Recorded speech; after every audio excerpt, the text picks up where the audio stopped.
জ্ঞান কেনেকৈ আৰ্জন কৰিব পাৰি।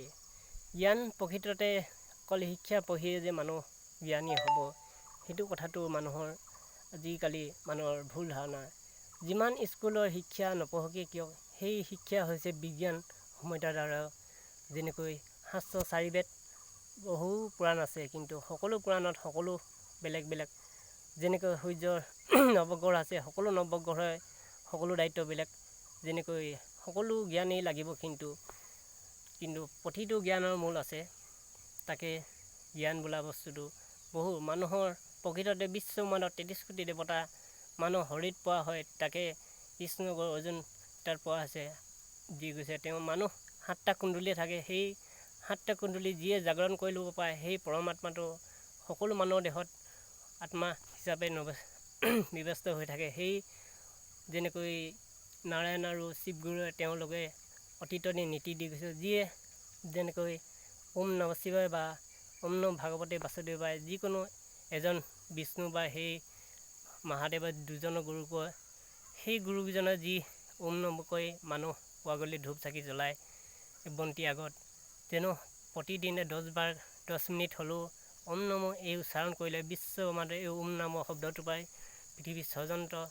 সেইকাৰণে সেই উচ্চাৰণ যদি মানুহে পাৰিলে, সদায় নোৱাৰিলেও মানুহে নিয়মিতকৈ যদি কৰে, মানুহৰ সেই 7টা কুণ্ডলী যেতিয়া মানুহ হৰিত জাগ্ৰত হয়, তেতিয়া সকলো যেনেকৈ অতীতৰ মুনি ঋষিবিলাক যেনেকৈ জ্ঞানী আছিল, তেনেকৈ সকলো মনৰ ভিতৰত ভাল বিবেচনা, মনৰতো সেই ঈশ্বৰ আত্মাৰ পৰমাত্মাই মানুহৰ ভাৱনাবিলাক দেহতেই থাকে।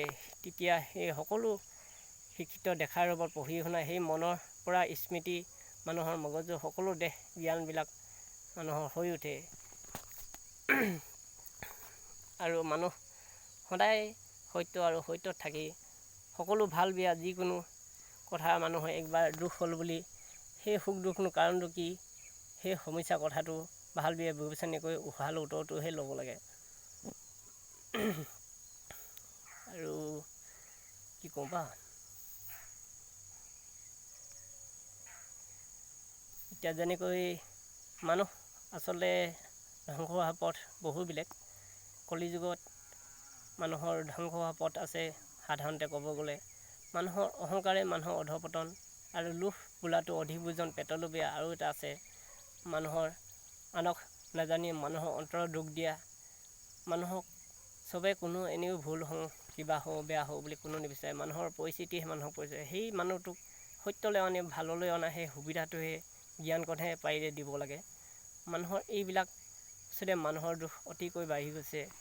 আৰু সঁচা কথা ক'লে কলিযুগত যেতিয়াৰ পৰা আৰম্ভণি হৈছিলে, কৃষ্ণগুৰু এই পৃথিৱীৰ পৰা যেতিয়া গৈছিলেগৈ, সেই যুগৰ পৰাই কলিযুগত ঠাই আছে যেনেকৈ মানুহৰ অতি বিপদজনক ঠাই। পৰীক্ষিত ৰজাই দি গৈছে, যি ৰাস্তাৰ কোনো মানুহ অহা যোৱা নকৰে, বহু নিৰাকাৰ, সেই ৰাস্তাত গ'লে এদিন মানুহৰ বিপদ সন্মুখীন হোৱাটো অতি অনিবাৰ্য।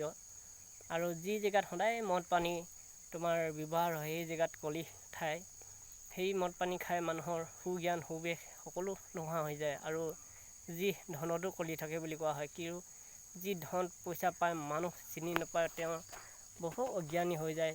দুশ্মনে সদায় তাকে চাই থাকে, কেনেকৈ তাৰ সকলো ধন লুটিব পাৰি। আৰু ঠাই আছে যেনেকৈ সোণ, যাৰ বেছি সোণ টকা আছে তেওঁ